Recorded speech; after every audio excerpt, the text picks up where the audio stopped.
Allah hər adamın qarşısına elə günah çıxardacaq mütləq ki, ona dözmək çətindir.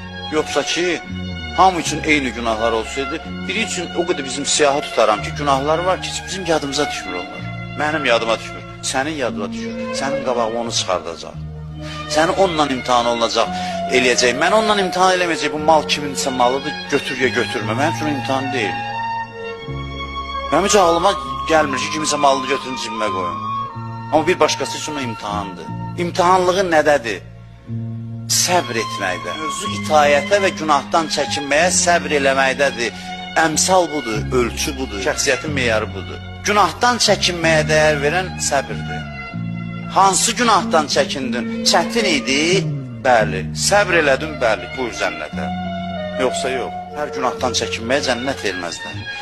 O yaxşılıqlar ki, səbrlə idi, o yaxşılıqlara qiymət verəcəklər. Onu etmək üçün səbr lazım idi. O pisliklər ki, səbrlə tərk eləməliydin, onlara qiymət verəcəklər. Sən itayətlər içində keyfə uyğunları seçmirsən, bir xətt düzətmirsən, itayət xətti istəyirsən, bundan gedəsən, yox, mütləq hadisələr alt-üst eləyəcək.